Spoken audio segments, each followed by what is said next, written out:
Welcome. Bienvenidos. Mi nombre es Ernesto Quiroz. I am Ernie Quiroz, the Cine Sin Fronteras programmer here at the Milwaukee Film Festival. Welcome to day 3 or 90 of the 2020 edition of Milwaukee Film Festival presented by Associated Bank. This is Nightcap, sort of our nightly chance to connect with filmmakers and connect with you, the audience. And Nightcap is presented by the Yapuga Family Foundation. First, a couple of things before I get to the guests. We have 3 films on tap for tonight, 3 sets of filmmakers. But before we get that, a couple of housekeeping items I want to take care of. Don't forget to cast your vote for the Alan H. Budd and Susan L. Seelig Audience Award. To do that, visit the Film or Shorts program page at watch.mkefilm.org. Log in with your pass or ticket code and click the button that says Vote Now. You'll be connected to the form that serves as your ballot. Please do not tear your computer screen. This year, voting closes at 11:59 p.m. on May 19th. And our awards will be announced at a live virtual ceremony on closing night of the festival at 7 p.m. Milwaukee time. Tune in and see if your favorite wins. As you've seen, we have a double up challenge happening thanks to the generosity of Susan and Bob McCauley. If we raise $50,000 during the film festival, they will double it. So text double up to 44321. That is double up 44321, or go to mkefilm.org/donate to donate. You can also go to mkefilm.org/members to become a member and help us meet our goal. Also, on the topic of membership, we could not do what we do both during the festival as well as throughout the year without of our members. Members get access to free films throughout the year, discounts on tickets, passes, and more. So being a member really helps us as a nonprofit. And if you think that sounds appealing to you, join us. If you're already a member, thank you so much for your help and help us spread the word about members.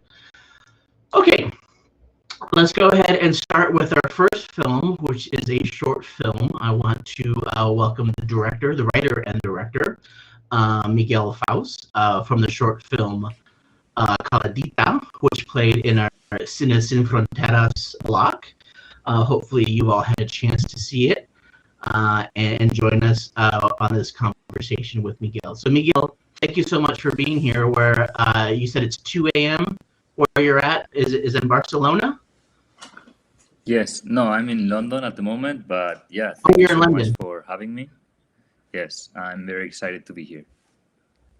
Thank you so much. That's right, you went to school in London, right? Yes, I did my master's in film directing at the London Film School, which is a great school if anyone is interested in crossing the pond to study film. So talk about this short film. There's a lot of issues going on.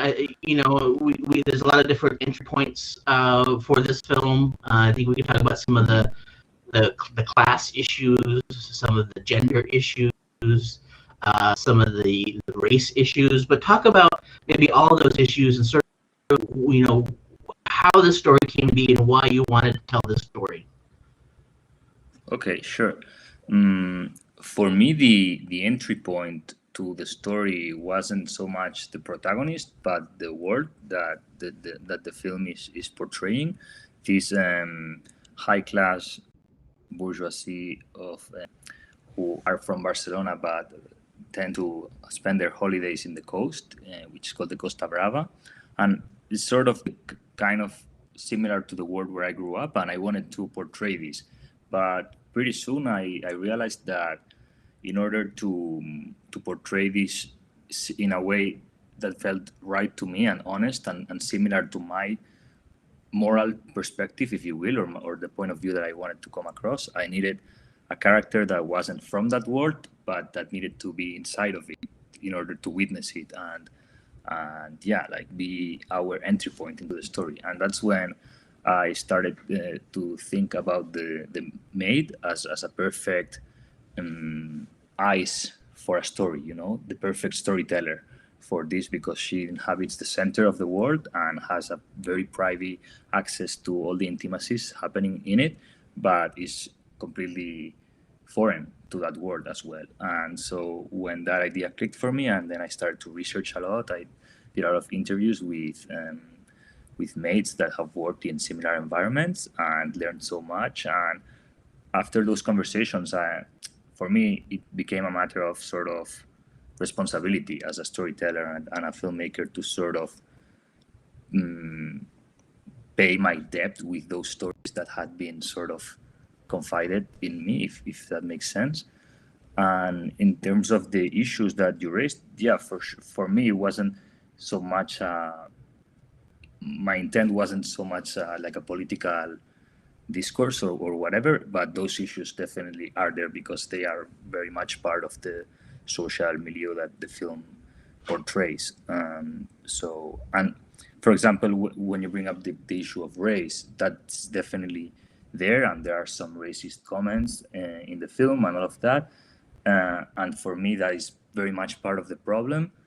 But at the same time, it's not like something I wanted to put my finger on too much, or that was the focus of my story, because that's just, in a way, it's just the reality. In a sense, this is a very realistic film. Like this kind of situation. I mean, of course, it's a film, so it's a bit, heightened. But Latin American workers working as living in the rich Catalan bourgeoisie families is super common, if that makes sense. Yeah, I think, like you said, I like how it deals with these issues, but it's not heavy-handed. It's not didactic at all.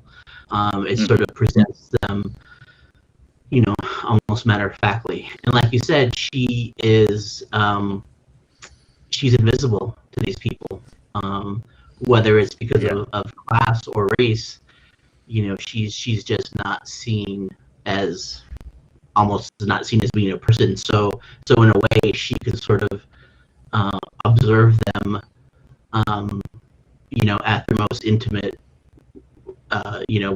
without them knowing it, even though she's like right there. Yeah, that's very important to me. And to me, I always thought of her invisibility as kind of her superpower, because she's not even thought of as a person who has a will and a desire and and thinking of her own. And then she can do all that much more because it's unsuspected or whatever.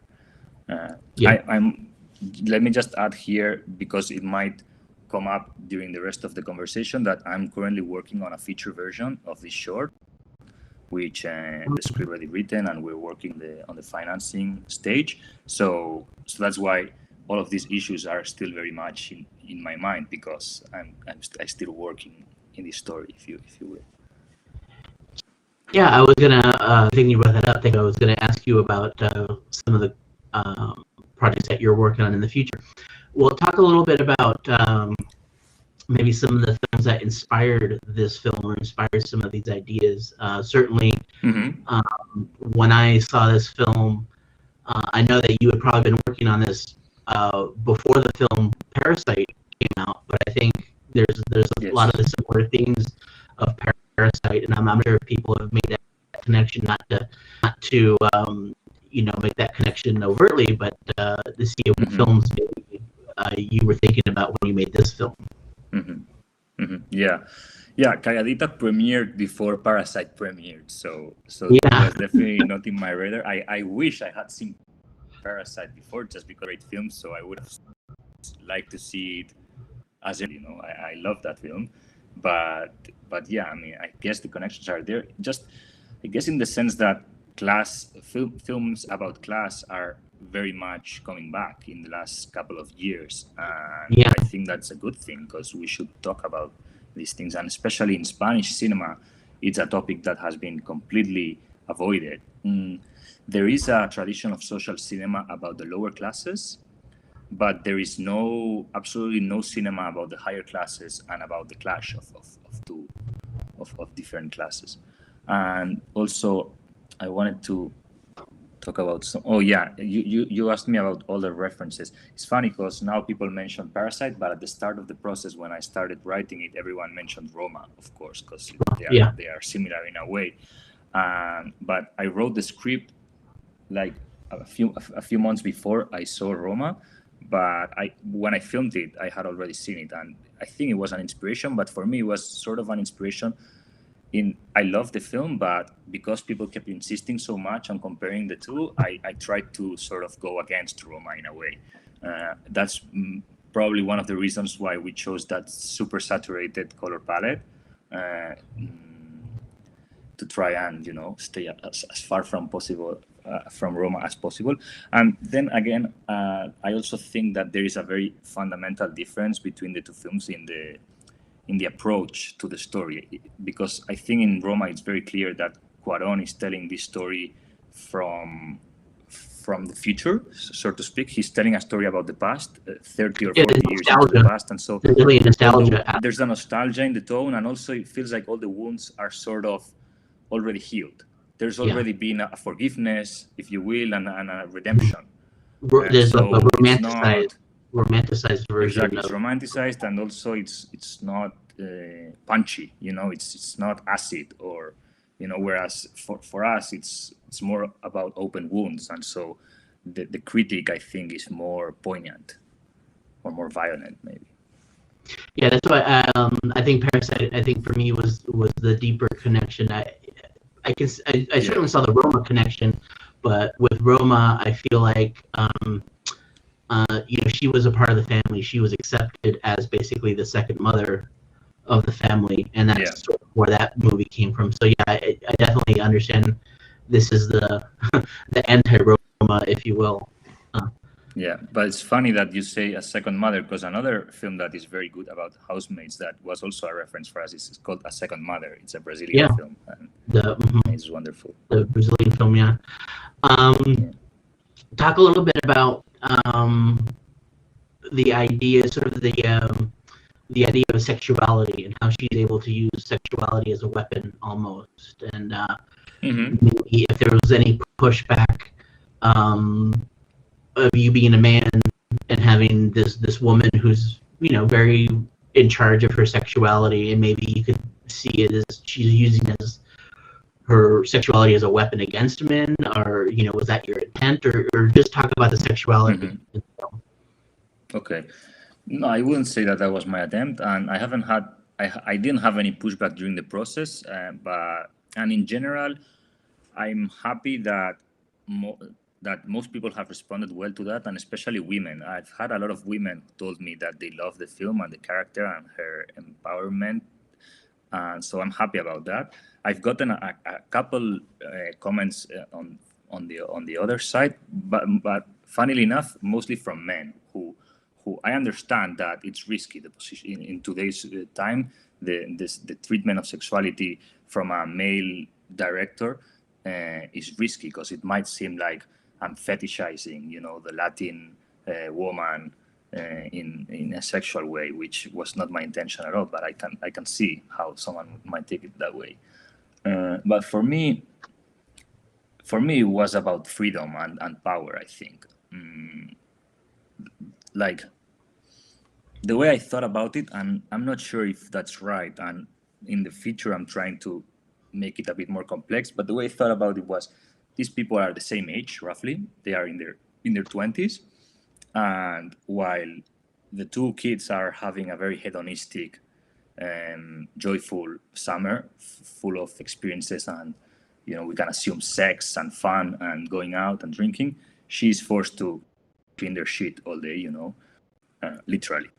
And so she, being also a 25-year-old, she probably also has drives and desires that are both sexual and going out, partying, having friends, having fun in general. And so how can we give a bit of that power back to her? How can she use the power that we were talking about before, about invisibility and her own wit, in order to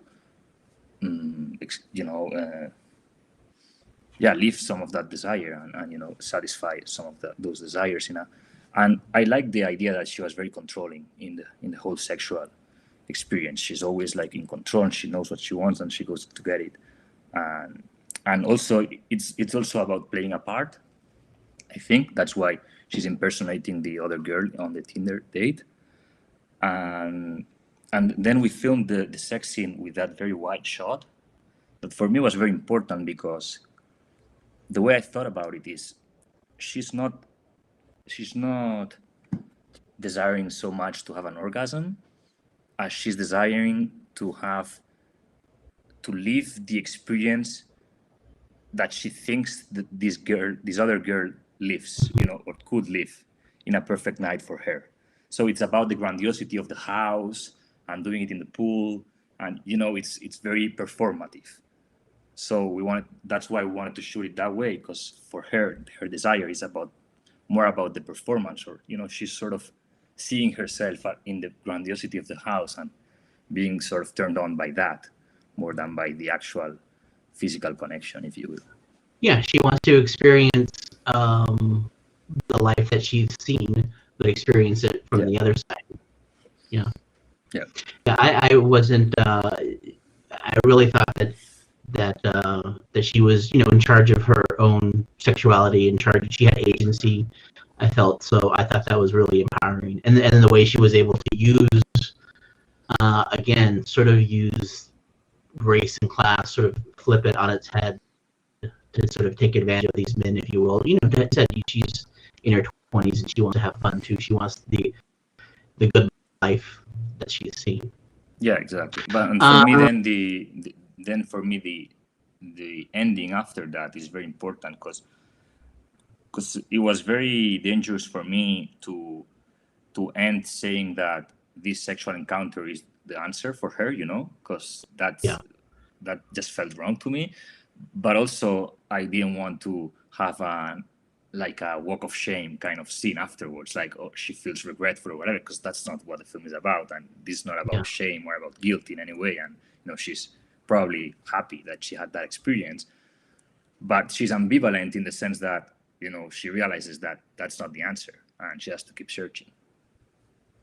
So often we think we know what we want, and then when we get what we want, it's not what we thought it was. Yeah, exactly. Before we wrap up, we're just about out of time. We need to move on to the other films. You briefly mentioned that you're turning this into a feature, but where can we keep updated on you, your films, Facebook, Instagram, to keep track of what you have going? Yeah, I'm mostly active on Instagram and Twitter as well. So yeah, that's the best way to keep updated. And as I said, mostly I'm working on the feature for Calladita, which we're hoping to film next summer 2022. And yeah, very excited about that. Yeah. And also congratulations. I should mention that Variety, I think, just mentioned or named you as one of the 20 filmmakers to watch coming from Spain. So congratulations on that. Yeah. Thank you very much. And well, thank you so much for spending time with us. Thank you for sharing this film with us. Hopefully, in a couple of years, who knows, we can welcome you to Milwaukee in person with the feature edition of the short film Calladita. Sure. Yeah, that would be great. Thank you very much. All right. And have fun. Go to BAM. Thank you so much. I'm going to go ahead and bring out Marielle, our education manager, who will be taking over and talking to the filmmakers from the other two films for tonight. Hello, Marielle. Hi, Ernie. Thanks so much for the introduction and the awesome interview to warm us, not really warm us. I mean, we're already rolling. So welcome again. I'm Marielle, the education manager at Milwaukee Film, and I am so excited and thrilled and honored to be speaking with our teen screen programmers, or just a couple of them from a larger group, and filmmakers from Death of Nintendo and In the Shadow of the Pines. So Dara and Claudia from Teen Screen, could you please join me and introduce yourselves? Yeah, I am Dara Carneal. and I am a member of the high school filmmaking course as well as Teen Screen, and I am so honored to be here tonight. Hi, I'm Claudia Bruno.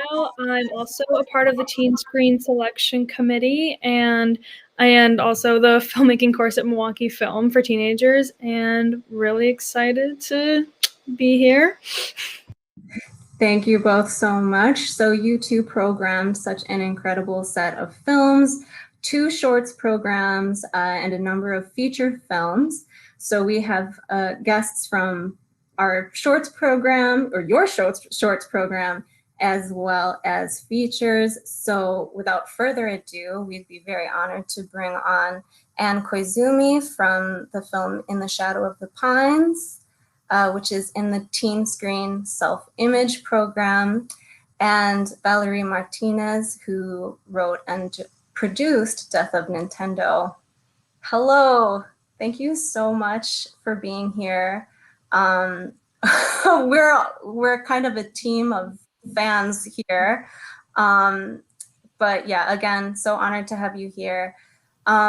Something kind of a common theme that we started to see coming up in the films this year was around translating youth, or translating your youth. Both of you are depicting stories, coming of age stories, that take place kind of at the margins of global culture, where the US is geopolitically dominant, and you're inside this lens of childhood, but outside of something at the same time. And I think, you know, Claudia and Dara and I could all see these really complex and interesting layers of, you know, diaspora and estrangement, colonization, Western imperialism, all of these things play out and handled really brilliantly in your films. So I thought, I know this is a really broad subject, but I thought it'd be appropriate to kind of ask, you know, how did you begin to peel away those layers and start to examine them in the creation of your respective films? So whoever wants to go first. Anne can go first. Oh, okay. Thanks, Valerie. Well, I think on that. All right. Well, hi, everyone. I'm Anne Koizumi, and thank you so much, Claudia, Dara, and Marielle, for bringing me to this festival and selecting my film to be a part of the Teens Shorts program. I'm really excited. Yeah, so going to your question, you know, the film for me started as, you know, well, the reason I wanted to make the film is because I wanted to make a film project about my father. And, you know, my father passed away over 8 years ago. And it was really when I was writing his eulogy that I was starting to think about his story and about who he is and how little I really knew about him. But as I kind of started to develop this as a film project, it was really becoming more a film about me than it was becoming a film about my father. And, you know, that's just something, yeah, that was something that I was kind of grappling with, because I just realized how much, you know, the way that I felt about him and the way that I felt about myself really impacted my identity and who I became essentially as an adult. And so, yeah, when you talk about kind of some of those themes or those ideas, you know, there was a lot of kind of internalized racism, internalized classism that I think really, you know, that I didn't realize how much it had impacted who I became. And so, you know, just, you know, the film isn't just about reconciling my relationship with my dad, but just reconciling the feelings that I had about myself and who I was as a young person. So, so yeah, I guess that's kind of, but, you know, as I worked on the film, you know, it's a big part of this story is just, and, you know, it really goes beyond the film, is about kind of reclaiming my identity and reclaiming who I am and who my father was, and being proud of that. So yeah.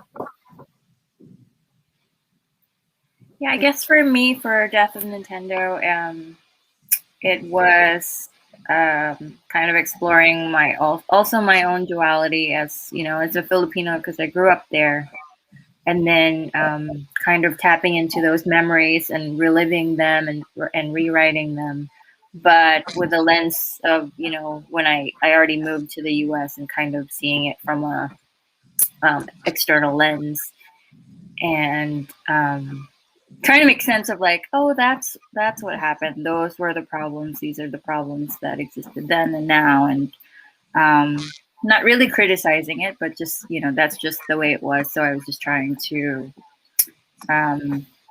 accurately describe that time, and very just like the Philippines was under American rule for a few years. But so were many countries were, as many countries were, under American imperialism and the Western influences. I don't necessarily want to reject them. Actually, some of them, there were a lot of good things that we got from it. But there's definitely it definitely influenced the film. Even if it's like a foreign language film, you can really feel it, and that's part of what contributed to the universality of the experience of watching it, probably. And because the coming of age and growing up is like a universal experience, and even though there were some distinctly cultural specificities in the film that are, some are fascinating, some are, not so much because it's pretty common, but I think there's always going to be like the merging of the two things, the universal and the specific, that makes it like enjoyable just to watch, I guess. And then I think just a tidbit for Nintendo, because we cut it out of the film, so I just wanted to mention it, that the bully who was saying like all these racist and homophobic things was a son of like a army, U.S. military person that was in the Philippines in '91, and then we just cut that part out. He had a scene with his dad, and we thought it was too much, so we didn't want to over-explain it. But yeah, I thought that was just like a little bit of trivia I wanted to add. Yeah, thank you so much, both of you, for sharing that. And I think, yeah, what you mentioned about the universalities resonating is so true, but also, the specificities as, people of Asian American heritage. It was really powerful to see that, it's I mean, we can talk about it more. I don't want to over ask things while Claudia and Dara are here, but yeah, so actually I'll just pass it to you both to continue asking on this thread.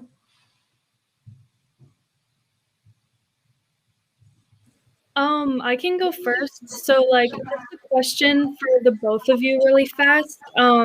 Like you don't have to go like too in depth because it's kind of heavy, but any kind of words for like Asian Americans or even Asian Canadians that might feel different or ashamed growing up like outside of their like comfort like of culture, because like me and Dara are Asian American, so we just wanted to see like what you had to say about it. Did you mention comedy too? Wait, what? Did you mention being a comedian? I thought I heard comedian somewhere pop up comedy. Anyway, sorry. No. I'll just answer since I'm already blabbering away. I would say that sexuality is kind of a big, owning your sexuality is kind of like a big, like, I guess that's the first thing that came to my mind, because Asian American or Asian women are just seen like in such a specific way that I don't know, I think we're just boxed into this like stereotype of being what's the word, submissive, subservient.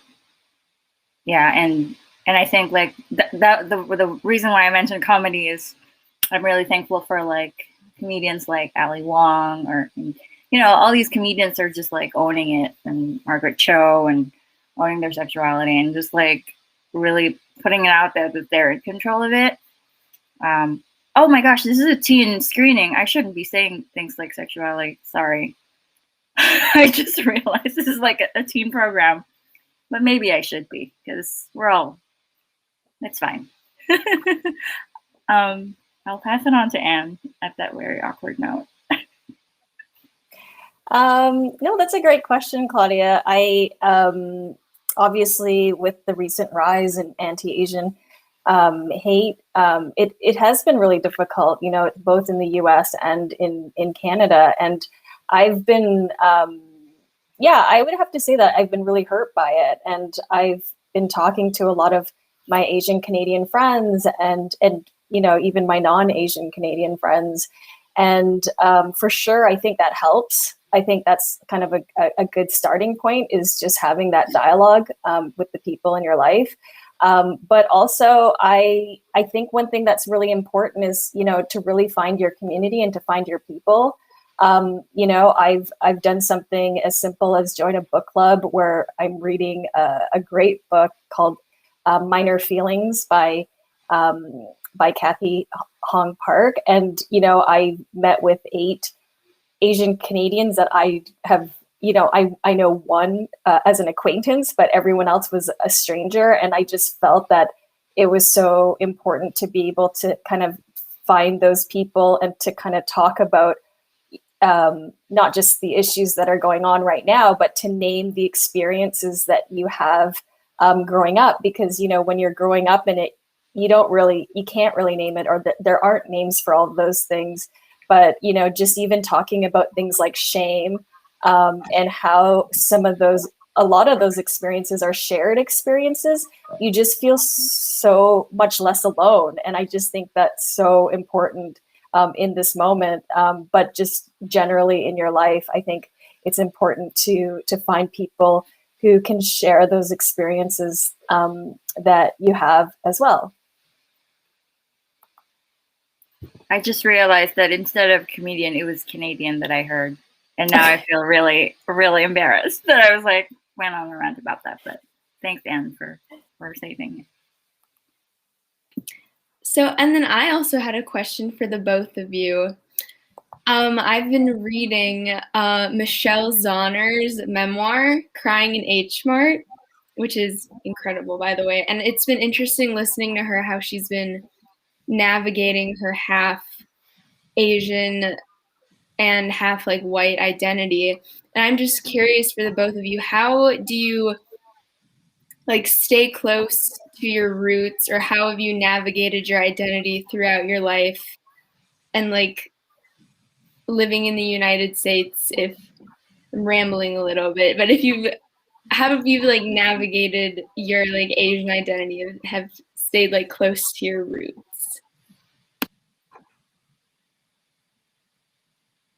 You want to start, Valerie, or you? Okay, I'll start. So I can't speak to like being half of something, half white or half, because I'm all Filipino, but I can speak to the duality of growing up in the Philippines and then like living here and naturalizing here and considering myself an American now.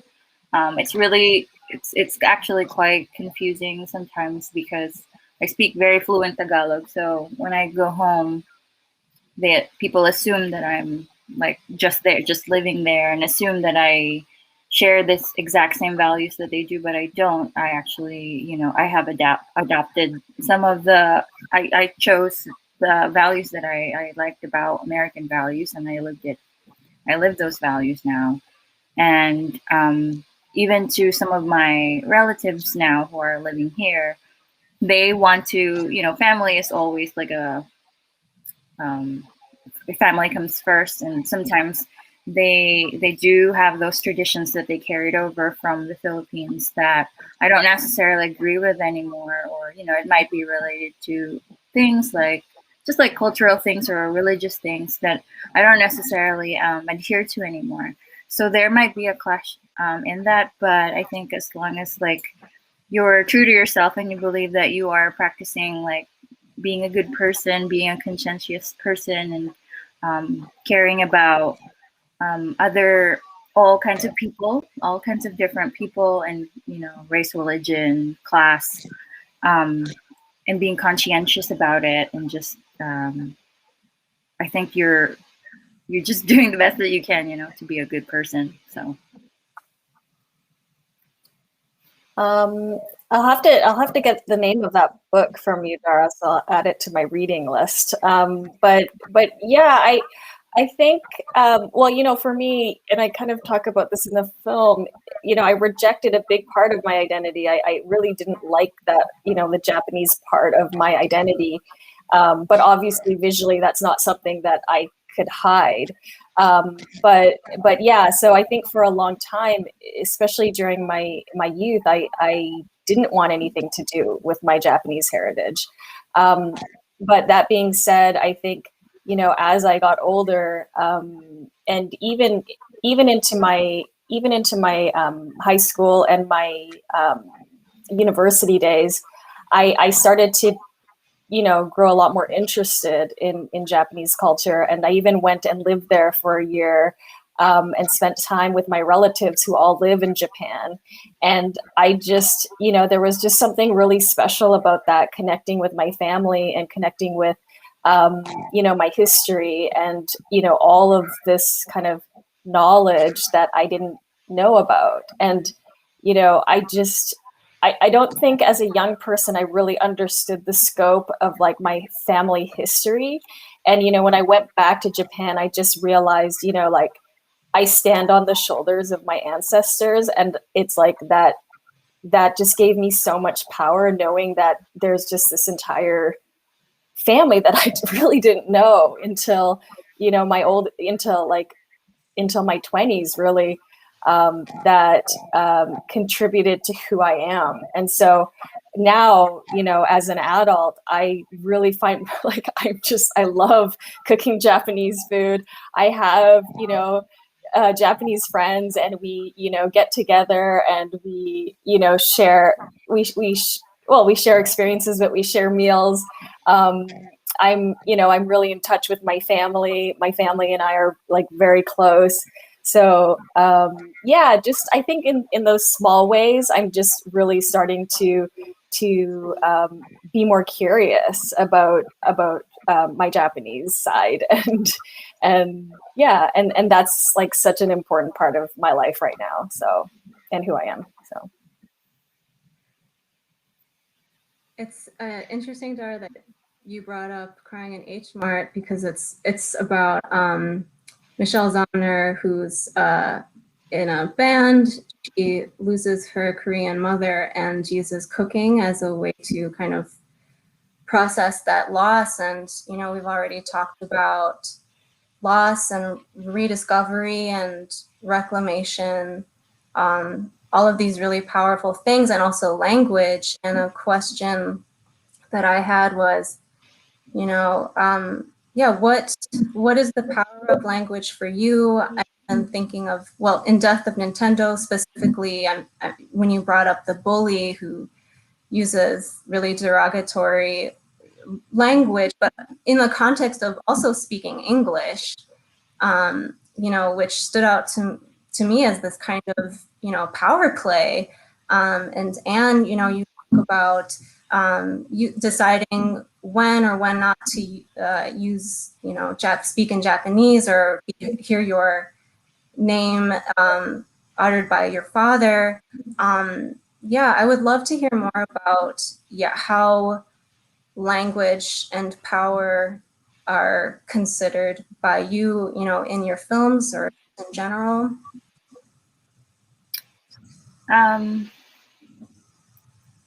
Maybe I'll speak more in a personal sense as an immigrant versus the film a little bit, just for a second, just because I have this thought about the power of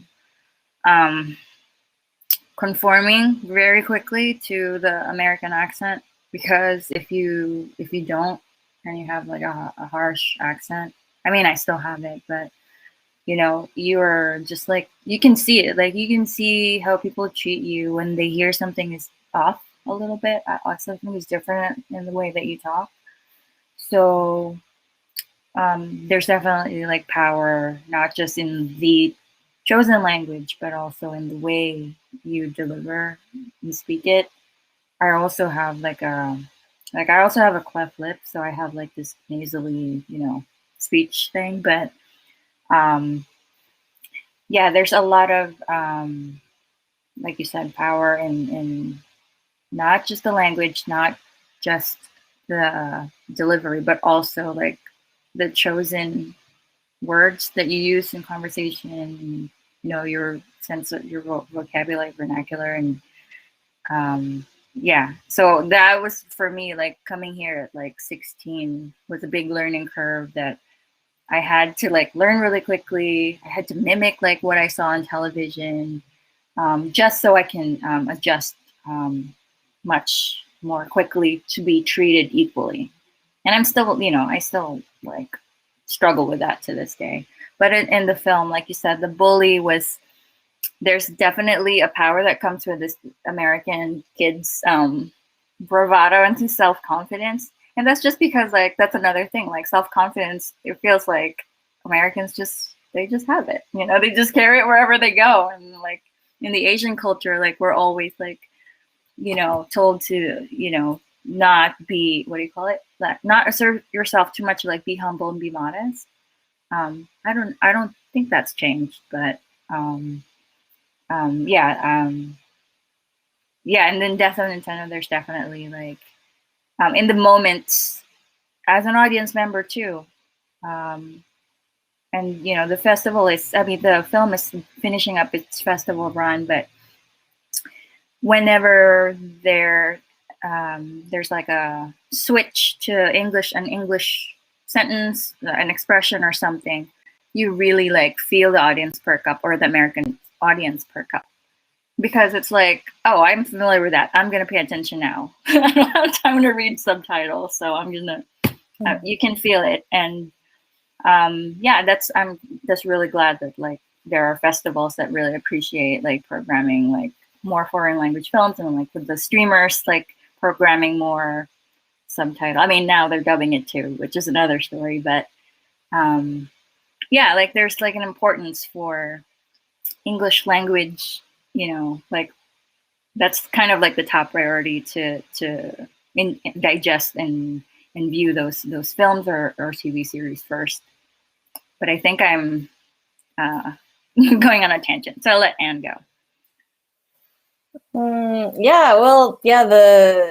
Language is I shouldn't say loaded, but it's like it's difficult for me because I was never that good at Japanese, and I'm not being modest. I'm not being like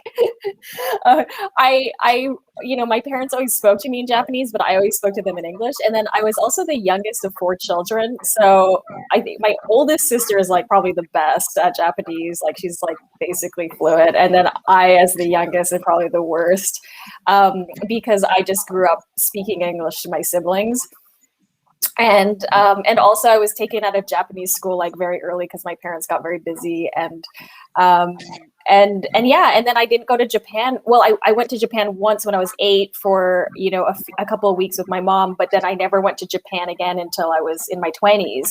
So really like Japanese for me was like, it was the language that my parents spoke, but for me it was just always like, I didn't really care about learning it because I just thought, when would I ever need Japanese?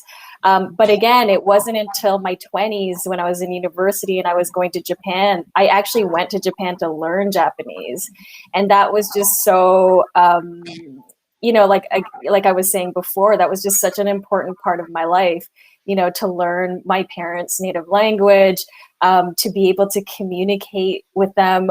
They were just so impressed at how fast I was learning Japanese out there.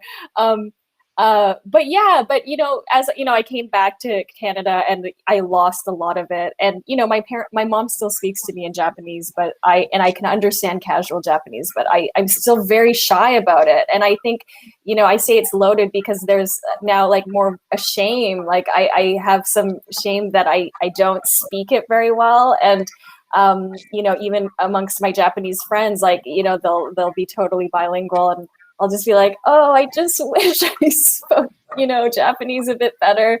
My excuse is that I'm just bad at second languages. Like, I'm trying to learn French as well here in Quebec, but yeah, so it's challenging. But at the same time, like, I do wish that I hope that I continue to learn it. I'm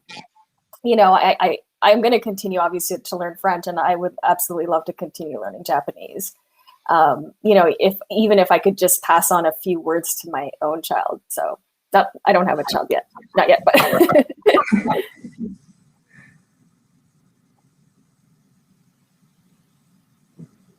I can ask a question, right?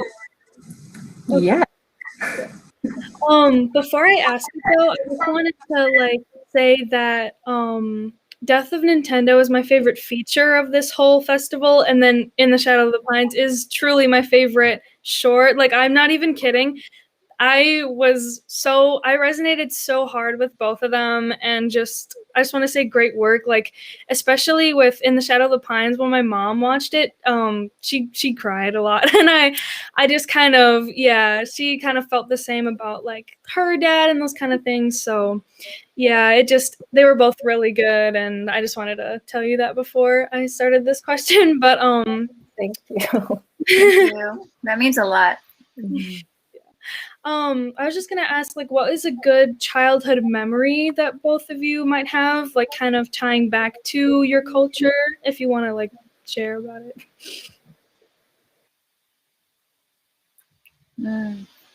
Oh, I have a few. Yeah, I have a few. Yeah, so many. But one of the things that I really loved about, to tie it back to my culture, I was born and raised in Calgary, Alberta, which is, a smaller city in Canada, but there was a small Japanese community there, and there was an annual Japanese picnic. And I do remember having very fond memories of eating like onigiri, like these Japanese rice balls, and playing with other Japanese kids, but also just seeing, other Japanese people, and community members, and then seeing my parents just feel so comfortable, within that space. I just really appreciated that. I think that's so important to create spaces for communities, for them to connect and to share food and to share culture. So I think that's for sure one of my fond memories. For me, it's because tomorrow is Mother's Day. Anything that has to do with like my mom or my grandmother is just like an amazing memory to me. So mine would be like when my grandmother made me coffee when I was 4, like coffee, like, and I think about that, and I think like that's like a crazy thing that a grandmother would do. But when I had like messed up teeth, so I had to get braces, so I would have dental appointments, and then I would be excited because that would mean that I have a date with my grandmother, and then I would get to my school, she would take me, and then we would like go to my dental appointment and do whatever, and then I'd be rewarded with like an ice cream cone afterwards and fish balls. It's like a weird combination, but it's good. Trust me. And then since my mom was like she was working then, I would remember like coming home and then like call on the phone with the landline phone with the wires, like beeping her messages to like, to come home and like, oh, get me more ice cream when you get home. So yeah, it's not super culturally distinct, but it's because it's Mother's Day, it's like I'm just like thinking about all the memories I've had with both of them. So I have like 2 more like individualized questions. So for Anne, I was wondering what kind of your stop motion experience, and when I was watching In the Shadow of the Pines and I see the stop motion, I watched this cartoon, like this Hello Kitty cartoon called Stump Village when I was little. And I was wondering if you've gotten any inspiration from that, because I just, the parallels between the two were like honestly so uncanny.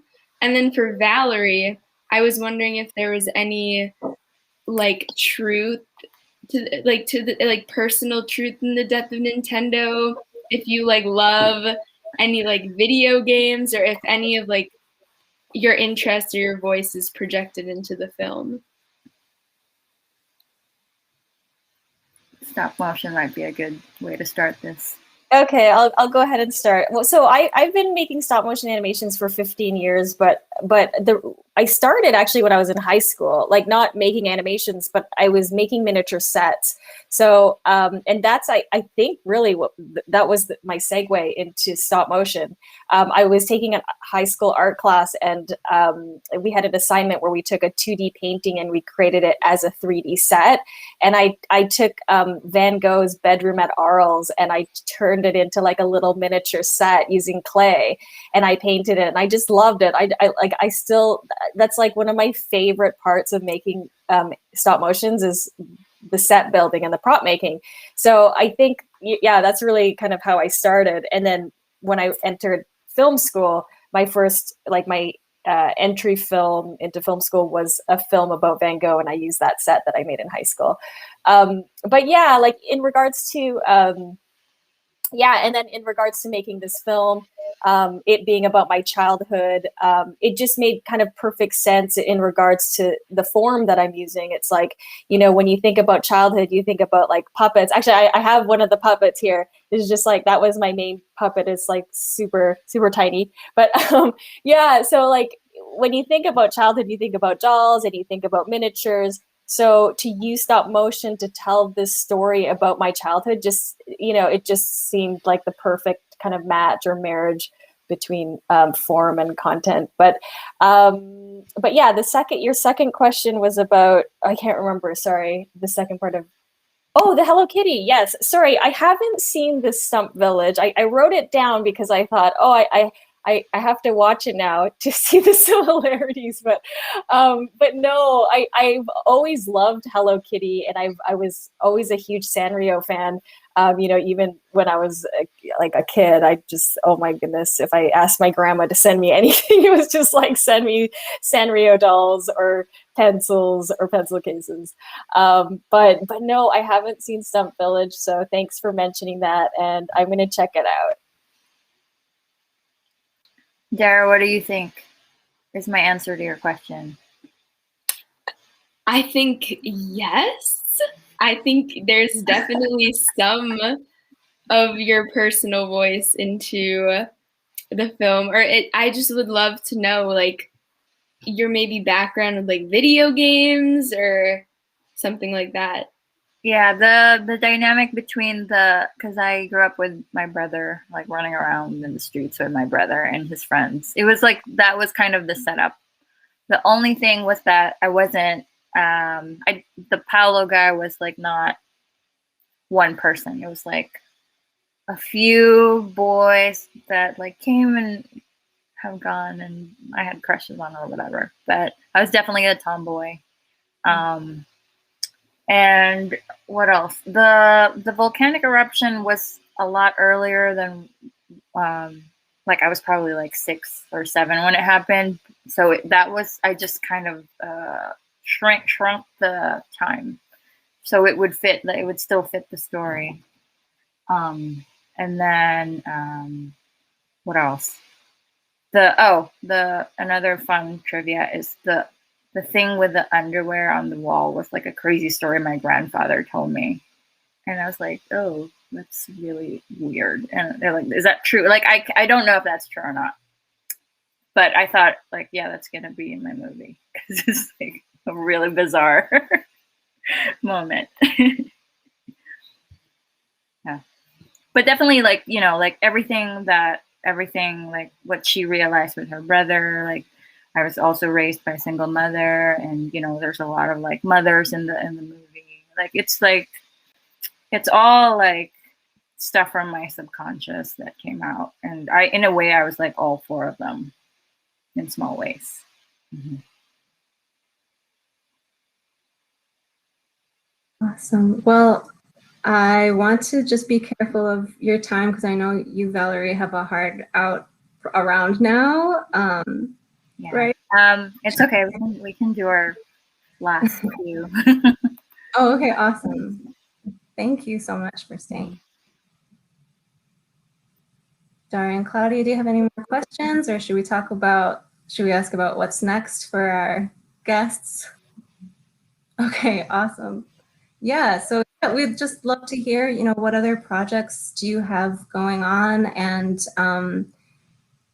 Valerie, you have Indie Flip Media that's going. And yeah, we just love to hear like what both of you are thinking about for future projects and visions and goals and stuff like that. For Indie Flip, I'll just start. For Indie Flip, yeah, like my mission as like a filmmaker is to help raise up the voices of like filmmakers from underrepresented groups that tell stories from diverse and inclusive backgrounds, and make innovative stories with like unlikely characters. And there's always like an element of like a crossing over of culture. So yeah, I try to have that in each of my films. And as for the next project, I'm writing another feature script, but starkly different from Nintendo. It's a dark drama, adult drama, still somewhat of a coming of age, but like an adult coming of age, reflective of like the tough couple of months we've been having. That's what came out. It's just like it's a different coming of age. And also something with a relationship between a daughter and a father. So I just thought about your short. Mm-hmm. That's it.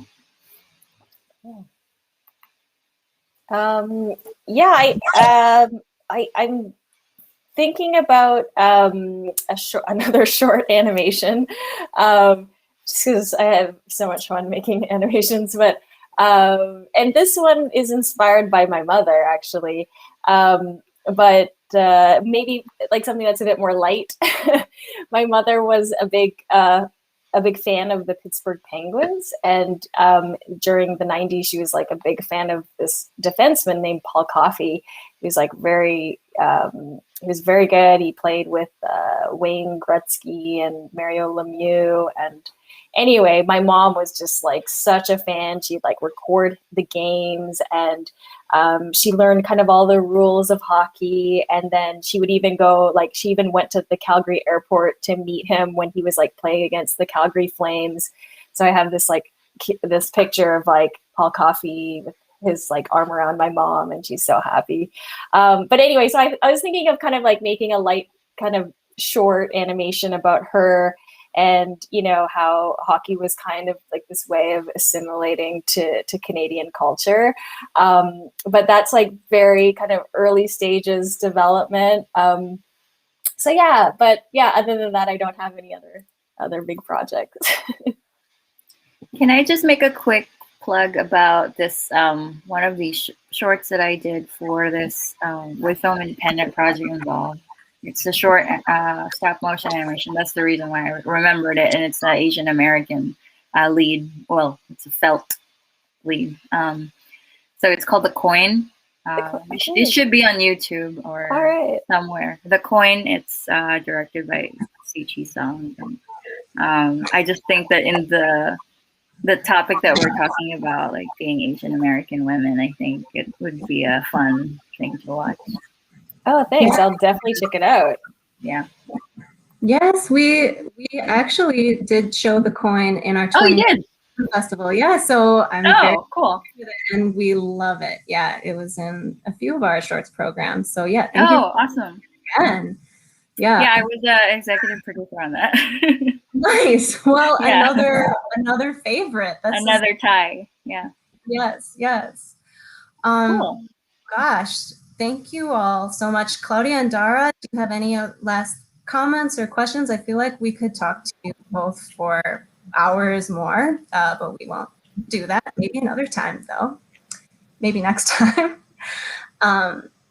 Okay, well, you've really filled our hearts with your films and this conversation. It has meant so much to us that we got to talk to you about all of these things, and it's really just a gift and a privilege and an honor. So thank you so much for making your work, for letting us show your films to our communities, and we wish you the very best and look forward, really excited to see more of your work. So thank you, Valerie. Thank you, Anne. Thank you so much. Thank you so much for having us. Thank you so much. It was really fun, and I'm sorry I kind of like messed up a little bit, but No. I really appreciate like all of your company today. Oh. And LaShonda, thank you. Yeah, thank you, LaShonda. Thank you. Yes, well, yeah, please watch our Teen Screen program films, the shorts. We have an After Dark program, a self-image program, a number of features, and absolutely check out In the Shadow of the Pines and Death of Nintendo. Please, you will not regret. You will thank us. So thank you again, everyone. And thanks to our Teen Screen programmers, Claudia and Dara.